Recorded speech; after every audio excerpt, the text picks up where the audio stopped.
Hello everyone, welcome back. Today we're going to be considering what's more reliable, the iron sights on your pistol or the optic. Okay, and usually people's like, well, the battery is never going to fail on your iron sights. But yeah, but look what happened. It fell off today. Okay, so I originally put these iron sights on this gun about 3 years ago when I built this, along with this optic.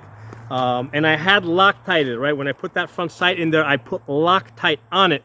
And this thing's up to about 15,000 rounds, right? So it took about 15,000 rounds for that Loctite to break free and for me to lose the front sight, which kind of sucked because it was a true glow, glow-in-the-dark type of night sight. And I lost it somewhere out here in this gravel, which I will never find in the gravel. So that kind of sucks. But what I decided to do is, rather than replace it, and I do have other ones I can replace it with, I just decided to take the wrist sight off and just keep the gun like this. And here's my experience now with this gun, right? 3 years. The iron sight failed me, right? Because that fell off. The optic is still going strong. That's the original optic that I put on this gun. You know, it's got a couple of scratches and dinks on it. But it's still good 3 years later.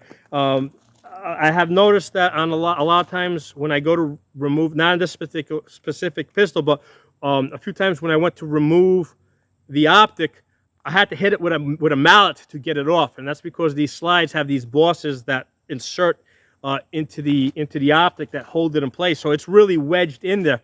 So just getting the screws out, you know, doesn't allow the optic to come off. You have to hit it with a mallet to get it off. So now you might say, well, how about the battery? Haven't I had to change the battery in the 3 years? And the answer is yes, I probably have. I don't remember specifically on this gun, but I'm pretty sure I have.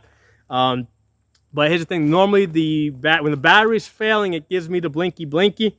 But there's also a solar panel, right? So if I've got any sunlight, I can, you know, even without the battery, I can run on the solar panel. Okay, so let's take a look through this optic.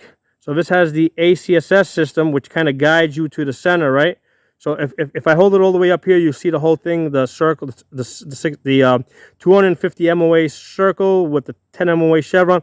But when I hold it out, basically what happens is all you see is like the chevron, and then you use the outer edge to guide you to the center.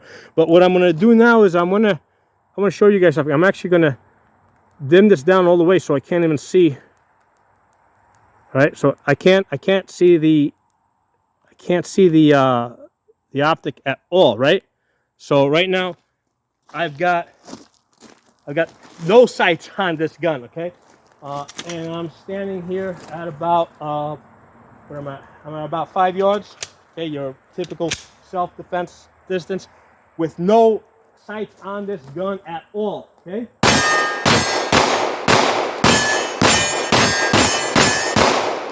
So I got plenty of hits. I mean, that might have been like 80% hits.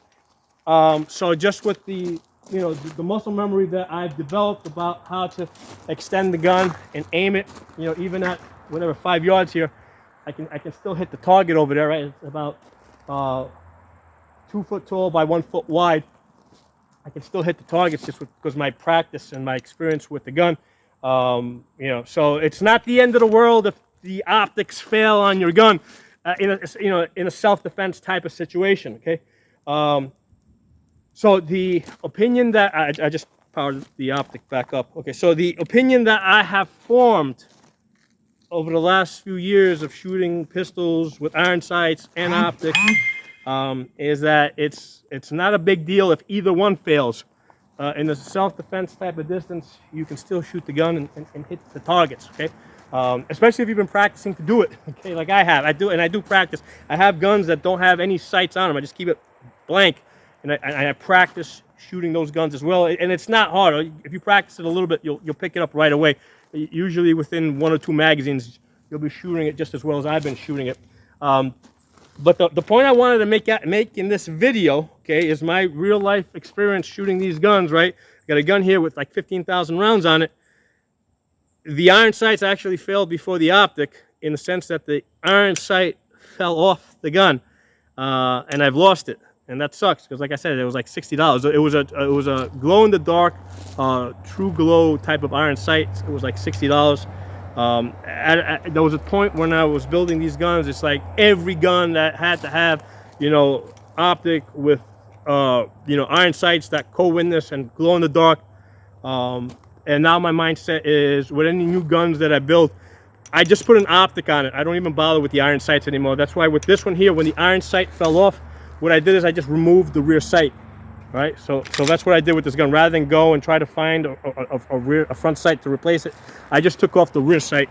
And actually, it's pretty cool because it gives me more of a field of view without having that rear sight on there. So that's the opinion that I have developed.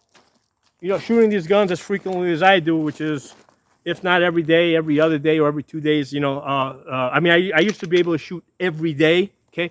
Lately, I've been doing some traveling, doing some other business, so I don't get to shoot every day. But I'm shooting 2, 3, 4 times a week at least, 5 times a week. You know, so I'm still doing lots of shooting. A lot of times I'm also training people, so I don't get to shoot myself. But I still get lots of shooting done. So with all the shooting that I personally do, that's the opinion that I've come to.